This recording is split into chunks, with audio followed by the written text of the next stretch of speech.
Então, hoje eu trago para entrevistar o professor e meu amigo e orientando Fabrício Trevisol Bourdignon. Ele é professor aqui da Universidade de Barriga Verde, a Unibave, de Orleans, e ele fez tese sobre a trajetória, a metamorfose do Badeschi na economia catarinense.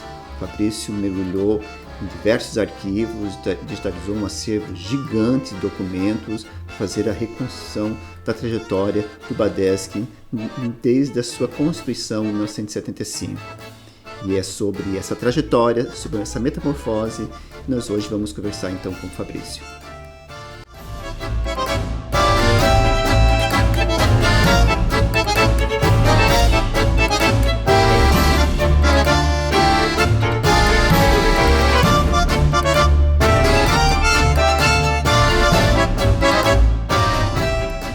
Então, Fabrício, podemos começar fazendo uma reflexão sobre o Badeschi, esse Banco de Desenvolvimento do Estado de Santa Catarina, criado em 1975, e foi objeto do estudo de pesquisa da tua tese de doutorado.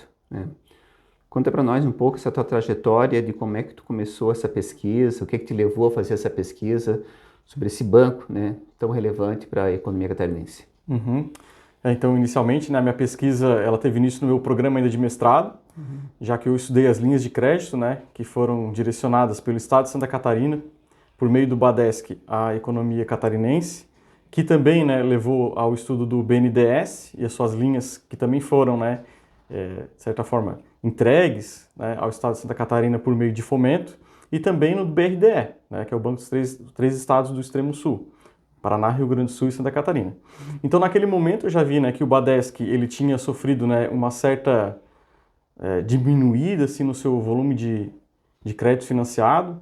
E aí eu fui estudar inicialmente o porquê disso, quais eram os motivos que tinham levado à forte diminuição dos recursos liberados. Então, verifiquei que houve um descasamento de algumas operações que foram realizadas pelo banco. Por conta disso, ele não conseguiu mais receber recursos de repasse por meio do BNDES. Então, basicamente, ele ficou simplesmente repassando os recursos que ele recebia de outros investimentos, e ele teve uma forte diminuição na participação, de uma forma geral, dos recursos liberados por meio de bancos de desenvolvimento em Santa Catarina. Esse foi o ponto inicial. Mas também no estado de Santa Catarina, que me levou, foi estudar um pouco sobre o sistema financeiro catarinense. Não só o Badeschi, mas também o BESC, e como aconteceu toda essa relação durante todo o período da história recente. E aí que eu falo, de 1900 até os dias atuais. E muito embora o banco tenha sido criado só 50 ou 70 anos depois. Mas voltei lá inicialmente nos anos 1900. Mas tu volta um pouquinho antes também, tu faz um estudo sobre um comparativo com o banco francês, o crédito imobiliário. Então conta para nós o que é essa história do crédito imobiliário. O crédito imobiliário foi, pode-se dizer, o primeiro banco de grande fomento à indústria, Não poderia dizer que é o primeiro banco de desenvolvimento, mas o primeiro grande banco de fomento à indústria, embora da iniciativa privada, mas que de certa forma ele dá o start para que outras instituições passassem a investir na industrialização e não somente as linhas para o comércio ou de certa forma para os antigos impérios ou o Estado. De onde que é esse banco? Esse banco começou? Esse banco era da França, começa ali no Terceiro Império, mais ou menos 1850. Se espalha da França, vai para a Espanha, para a Itália, vai um pouquinho para Portugal por meio de algumas operações e outros países da Europa. Às vezes com outros nomes, mas sempre com essa marca de fomento à indústria. Indústria siderúrgica, também infraestrutura por meio de ferrovias. Foi ele que financiou a reforma... A reforma de Paris, na época do Haussmann. A grande reforma foi o banco que fez esse financiamento. Então, ali é um embrião dos chamados bancos de fomento. Bancos de fomento. Pode falar um pouco para nós, então, um pouco dessa trajetória, dos anos 70, 80 até atual, mas vamos pensar então por partes, por décadas. O que foi essa metamorfose do Badeschi? O Badeschi ele inicia a trajetória em 1975, vindo a suprir a falta que a gente tinha do Banco de Desenvolvimento, já que o BES tinha sido transformado em só banco comercial. Então ele inicia em 1975 com essa ideia de voltar a ser o banco de desenvolvimento do Estado, ao passo que foi o BNDE na década de 1960, e ele inicia financiando o Estado, mas também a indústria catarinense. Nesses primeiros períodos, embora com pouco recurso, ele inicia, de certa forma, assim, a fomentar grandes projetos da indústria catarinense e das principais indústrias do Estado. Se bem que a gente pode dizer também que ele teve um papel fundamental para o Estado. Por quê? Porque nos últimos 2 anos desse primeiro período que eu chamo, né, vou botar 1980 e 1982, por meio da colocação de certificados de depósitos bancários dentro do mercado financeiro, ele conseguiu levantar uma grande soma de recursos e financiar a infraestrutura do Estado de Santa Catarina, né? Tanto que os 2 principais anos de liberação de recursos foi esses 2 anos iniciais da década de 1980, que eu considero a principal década do banco, né? Vamos dizer assim, um grande destaque. Então, financiamento à indústria, à grande indústria e ao Estado de Santa Catarina. Ao setor público, setor público e ao setor privado, às grandes indústrias, grande corporação catarinense. Isso, principalmente, né, naquelas que a gente pode dizer assim, as grandes referências regionais em relação a empresas e ramos de atividade, seguindo a vocação de cada região do Estado.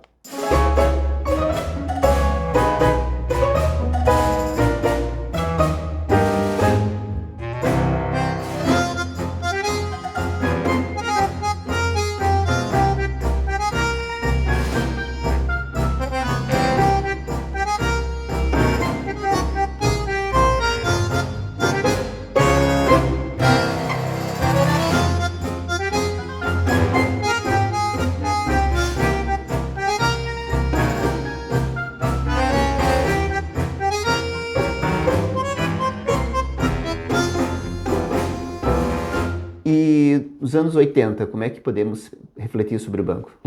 Os anos 1980, né, ele passa, né, por um primeiro grande baque, que é a primeira intervenção, né, que ele sofre em 1987, mas a gente tem que levar em consideração que nessa análise, né, nós devemos levar num contexto um pouquinho anterior, que foi o impacto que a indústria catarinense teve com as enchentes, de 1983 e 1984, no qual nesse período, né, o Estado continuou a financiar e de certa forma, né, a fomentar que essas indústrias que foram afetadas nessas grandes enchentes voltassem a operar, voltassem à atividade, já que teve indústria que ficou mais de 3 meses parada por conta das enchentes, né? E também uma relação aí conflitosa com o Estado de Santa Catarina.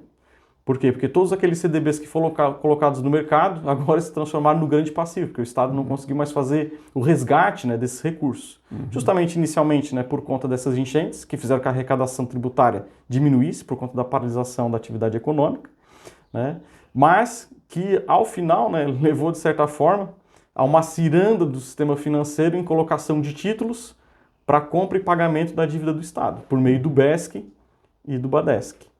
O Estado, claro, né, depois desse primeiro período, de 87, ele diminui as suas operações com o BADESC, até por conta, né, de uma determinação do Banco Central, já que ele tinha 70% da carteira só voltada ao financiamento público e só 30% ao privado.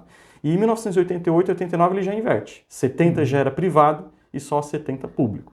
Só porque essa dívida do Estado ela se arrastou, né? Até os anos iniciais de 1990, quando aí sim se resolve, lá até mais ou menos 1992, essa questão da dívida do Estado de Santa Catarina, que era o grande problema do Banco de Desenvolvimento. Embora o banco continuasse, né, a liberar recursos.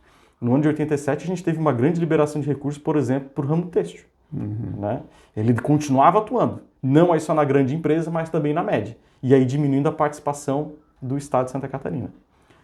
E também podemos pensar o banco acompanhando o movimento geral da economia brasileira, de modelos de desenvolvimento, por exemplo, quando falamos ainda de desenvolvimentismo e neoliberalismo nos anos 90, ele também acompanha esse movimento. Ele acompanha esse movimento, né? Ele está dentro do processo. Ele sofre também com a questão da crise da dívida pública brasileira externa, no qual o Estado de Santa Catarina também é afetado, porque não consegue fazer esse resgate, e aí por isso também não consegue pagar o BADESC. E assim como também a iniciativa privada depois não consegue pagar também o banco, que gera uma segunda inadimplência, né? Que aí acaba gerando a transformação dele numa agência de desenvolvimento. O que é que isso significa? Significa que o banco, depois de passar por esse processo de saneamento, que é uma injeção de capital, ele não pôde mais captar recursos no mercado. Ele simplesmente virou um órgão repassador daquilo que o Tesouro do Estado colocava no banco por meio de aumento de capital, né? E aí por repasse de recursos do BNDES, mas aí sem qualquer tipo, né, de busca de dinheiro via mercado, como colocação de CDI, CDBs, notas, né? O que significa isso?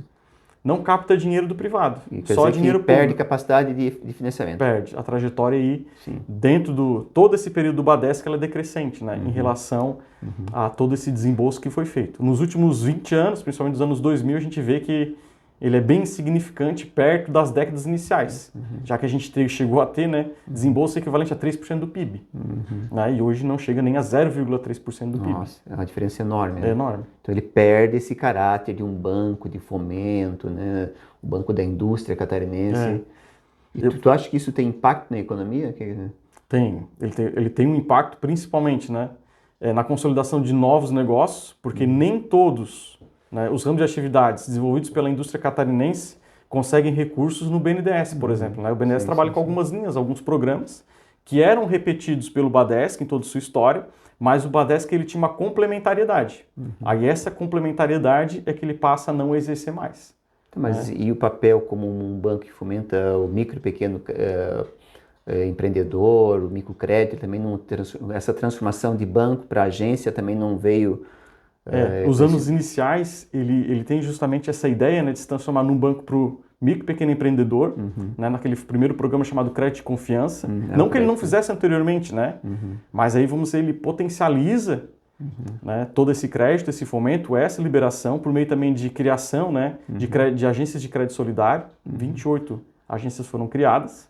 E nesse primeiro período, principalmente dos anos 98 a 2002, ele se volta para esse micro e pequeno empresário, pequenas linhas de crédito, mas a partir do ano de 2002, aí ele volta, né, a financiar, de certa forma, toda a indústria catarinense. Financiar a grande, a média, a pequena, mas aí com poucos recursos. Poucos recursos, assim.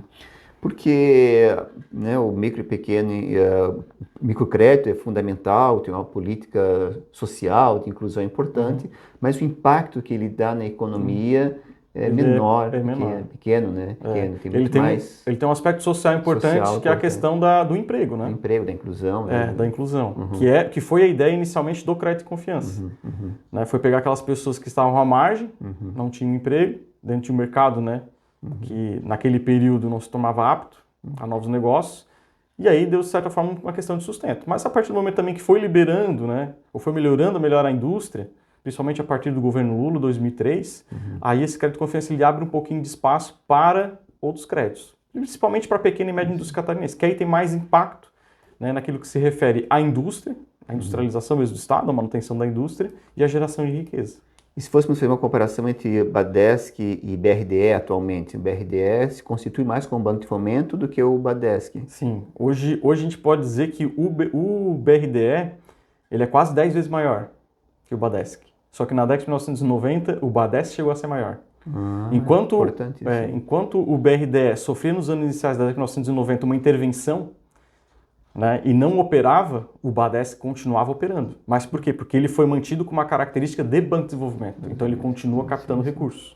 Mesmo que ele não tenha, né, uma injeção de capital dos 3 estados do Sul, ele consegue fazer outras captações de organismos internacionais que conseguem então fazer esse repasse de recursos. O que agora foi proibido ao Badesc. Pois é, até a gente percebe isso andando na cidade, né? Essas placas aí em frente desses empreendimentos, esses investimentos, né? Essa obra é financiada com recurso BRDE, a gente não vê mais essa obra financiada com recurso Badesc. Isso é do ponto de vista de pensarmos assim um crescimento econômico, né? Um alargamento do setor industrial, é uma derrota, né? Até um dos motivos que me levou realmente a estudar isso durante o meu programa de doutorado foi realmente entender o que foi essa inanição. Por que ele chegou nessa situação, né? Se antes a gente chegou a ter uma liberação de 3% do PIB, por que agora, né, ele libera 0,3% só por cento do PIB em operações? Isso é um aspecto importante, principalmente quando a gente pode pensar que Santa Catarina sempre teve muito capital local, né? A gente tinha empresários para fazer esse fomento. Sim. E acabamos, de certa forma, perdendo, né, esse capital para um capital de fora, de outras regiões. Não só de outras regiões, de outros países. Outros países também, sobretudo, né? Sobretudo, outras regiões ainda está... É o certo capital nacional, né? Mas quando a coisa fica de capital fora... paulista, né? Não pode dizer, mas... E o capital internacional, realmente. E é um banco que pode ser privatizado? Ou tem interesse, capital privado, em adquirir esse banco ou não tem interesse? Não. A agência de fomento, o Banco de Desenvolvimento, ele não tem interesse à iniciativa privada porque a margem dele é muito pequena, né? Ele trabalha com uma margem administrativa que é em torno de 1,5%, 2% né, de margem de lucro, o que não representa nem um mês, né, de qualquer linha de crédito do banco privado. Isso estou falando de forma anual, né? O que ele ganha é uma taxa de administração, a gente pode dizer assim. Né? Não é um lucro, um spread propriamente dito, né? Até porque não tem captação de recursos. A privatização, ele poderia ser se fosse transformado, né? Mas ninguém queria comprar, né? Porque é uma carteira que ela não gera lucratividade. Na verdade, o risco da atividade ele é muito maior. Por isso que ela tem que ser desenvolvida pelo Estado. Né? O Estado tem esse dever. E todos os estados brasileiros têm os seus BADESC? Como agências de desenvolvimento, agora todos os estados têm. Depois daquele período, passado aquele período neoliberal, em que a maioria dos bancos de desenvolvimento foram extintos, a partir dos anos 2000 a gente teve a abertura de agências de desenvolvimento por todos os estados. Por quê? Porque se viu o impacto que teve, né, com a extinção dessas instituições. Só para ter um exemplo, quando o Banco de Fomento, o Banco de Desenvolvimento do Rio Grande do Sul ele foi extinto, lá em 1992, e o Banco do Paraná foi extinto 2 anos antes, né, eles perderam em torno de 40 milhões de dólares, em termos, né, não anualizados, ou seja, em valores nominais, em investimentos. E Santa Catarina dobrou o investimento no período, justamente por ter mantido o Banco de Desenvolvimento. Então, Paraná e Rio Grande do Sul não tem, então, bancos de fomento? Bancos não, né? Eles têm as agências. Agências. Mas dos anos 2000, ou melhor dizendo, dos anos 1992 até os anos 2000, eles não tinham Banco de Desenvolvimento. O Rio Grande do Sul até tinha uma carteira de desenvolvimento dentro do Banrisul, mas que não era tão explorada justamente por quê? Porque financeiramente não compensava o banco comercial, que é o Banrisul, manter aquela carteira. Ou seja, né, você emprestar dinheiro com basicamente só o recurso ou o lucro, né, de uma taxa de administração. Sendo que todo o perigo da atividade, né, do empréstimo, seria do banco comercial. Muito bem. Então, podemos fazer essa estreita relação, né, Fabrício? Algo que a gente já vem conversando já há um bom tempo nas nossas aulas, entre banco de fomento e o tal do desenvolvimento, né? O desenvolvimento como uma coisa mais alargada, como diz o Celso Furtado, né? Metamorfoseando o crescimento e desenvolvimento, temos que fazer uma política de inclusão, né? Então, esses bancos também são relevantes nessa política, né, de promover o crescimento, o desenvolvimento, né? Que isso não é, né, pelo viés liberal, né, liberal, até os próprios conservadores não veem isso como bons olhos, como um ganho, né, para a economia como um todo, né? Doutora Suzy, assim, a gente costuma dizer, né, a literatura diz que existem 2 grandes funções do Banco de Desenvolvimento, né? Uma que é mais atual, que os bancos, ou melhor dizendo assim, os países envolvidos têm atribuído uma grande função, que é o combate, né, às crises econômicas, então uma atuação anticíclica. Então, no momento que a iniciativa privada enxuga o crédito, o Banco de Desenvolvimento vai lá e irriga, né, não deixando faltar recursos para, de certa forma, não agravar a crise, não se tornar uma grande depressão. Mas o fato também é que no país que não é desenvolvido, nem toda a indústria, nem todos os projetos têm linhas de crédito disponíveis. Então, na falta do Banco de Desenvolvimento, né, aquele empreendedor não vai encontrar fomento para colocar em prática o seu negócio, a sua ideia. Então, isso não é uma característica só do Brasil, né? Não. Nós temos nosso BNDES, mas tem outros países, México.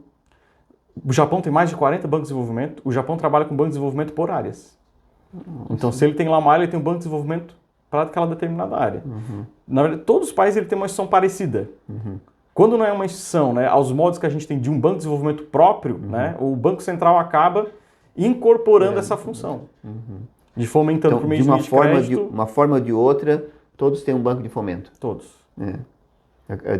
Diferencia o seu, né, a sua natureza, a sua natureza jurídica, né? Isso. Privada, pública, mista, né, capital aberto, isso, mas o banco que é aquilo que já, né, tanto Marx, Keynes, Schumpeter, Hayek, né, Hilford, né, o próprio Robson fala do papel do crédito na economia, né? Exatamente, né? O crédito ele tem esse poder de multiplicar o recurso, porque cada vez que você injeta dinheiro na economia, ele multiplica, né, faz com que a economia gire mais e se engrandeça cada vez mais. E o crédito, na verdade, é muito maior do que a própria economia, né? Aquela própria economia propriamente dita, até aquela da produção. Né? Justamente por quê? Porque você cria, né, artificialmente um dinheiro, vamos colocar assim, né? E você coloca em alguns projetos que tem um potencial de criar um arranjo produtivo local, né? De trazer uma industrialização numa região que de repente não era tão apta. Uma questão importante também são a questão das obras de infraestrutura, que a iniciativa privada não entra, porque de repente é uma obra, né, que não vai trazer uma lucratividade, como um porto, uma ferrovia, e o Banco de Desenvolvimento acaba fazendo o quê? Né? Acaba financiando essa obra de infraestrutura, que acaba, né, privilegiando aí toda a economia de uma determinada região. Muito bem. Não só a infraestrutura propriamente dita. Muito bem, Fabrício. Muito obrigado. Né? E a tese do Fabrício foi aprovada, como eu já falei, acho, né, aprovada com mérito. Mérito, né? Imagina, quantas páginas? A fechamento acho que deu 268. É um bom tamanho, já quase para em pé, né? E foi um excelente trabalho, né? Venho trabalhando com o Fabrício já há um bom tempo, né? Essa preocupação de fazer os estudos sobre o papel dos bancos, fomento na economia catarinense, né? Isso. Fala mais alguma coisa, Fabrício? Também, além dos bancos públicos, né, a gente também, não só bancos, mas os bancos comerciais, né, que também tiveram um papel importante. Sim, né? Exemplo do BESC. né? A relação do BESC foi crucial também com o papel do BADESC. Claro, isso mesmo. Então, o papel do agente público, do fomento público, dos fundos públicos para o desenvolvimento econômico. Isso. Muito bem, obrigado, Fabrício. Obrigado também. Agradeço o convite.